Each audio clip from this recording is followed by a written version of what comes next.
1980 symbolized a change in decade from the 1970s, a decade that saw the end of the controversial war in Vietnam, unrest in the Middle East leading to a gas crisis, and then by the end of the 70s, the idealistic dreams of the 60s had all but worn away to a distant memory.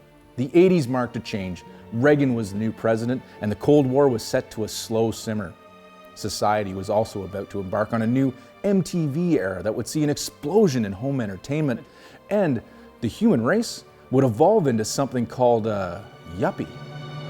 The 80s also symbolized a change for Ski-Doo because they had just retired the old Olympic nameplate from their snowmobile lineup and replaced it with the new and improved Citation.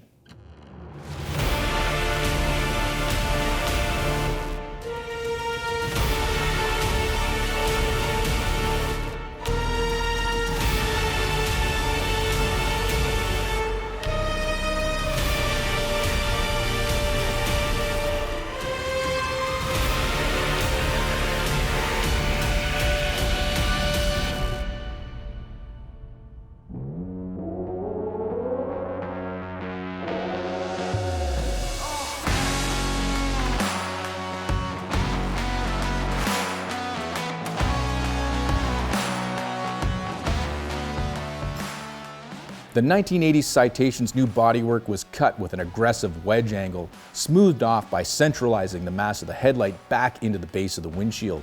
This reduced drag at high speeds. The body lines also featured a facetized design, well ahead of its time.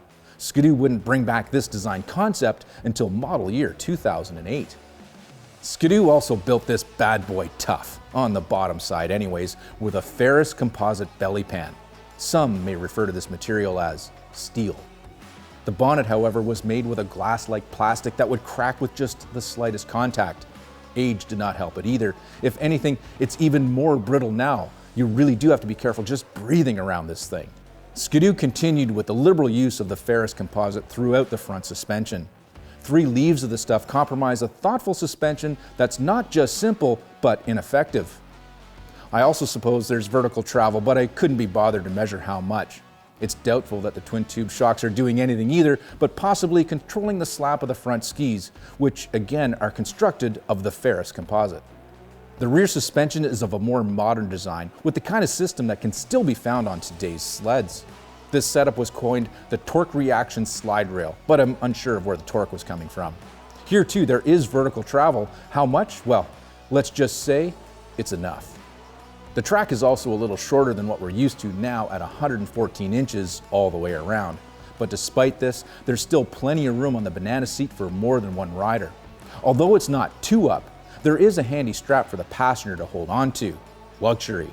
This sled is also a hybrid because under the seat is an aluminum tunnel that saves weight and doesn't rust.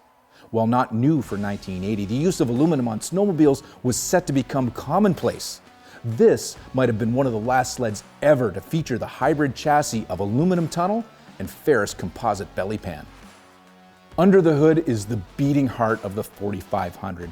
368.3 mighty cc's of screamin' piston port Rotax fury will propel the Citation to unknown speeds. Unknown because there's no speedometer. But then there was also a 3500 version that would take 100 cc's away from this mill. I bet you that was exciting.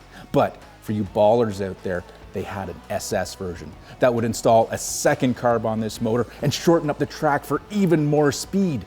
I bet you that thing was damn near impossible to hold on to. On the snow, there's an enviable 32.25-inch ski stance that's right at home, carving corners with just a tickle of understeer and barely any inside ski lift. The suspension is also hard at work suspending. However, coupled with the 12 inches of seat foam and complete lack of speed, the system does a simply superb job at providing a ride. The estimated 134 horsepower, wait, I read that wrong. 34 horsepower is a little underwhelming at times, while still being enough to be quite terrifying. At least it's fuel efficient with well over 20 miles per gallon, plus the engine is oil injected, very bourgeois for the time. Now, keeping all these buff horses under control is a cable-operated disc brake, which was an immense improvement over the leather and wood brake shoes found on sleds, only slightly more ancient than the Citation.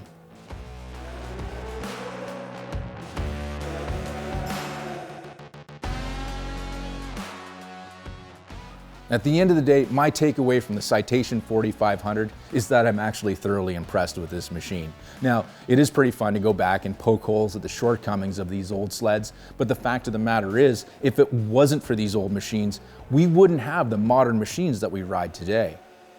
The 1980s were about to see an explosion in snowmobile sales along with the trails to ride them on. Now, there may be a little bit of a chicken or the egg debate as to what came first, the sleds or the market, but machines like the Citation were cheap and easy to own. Plus, snowmobiles were also beginning to shed the reputation of unreliability. Even small details like standard oil injection opened up snowmobiling to new folks looking for a new way to enjoy winters.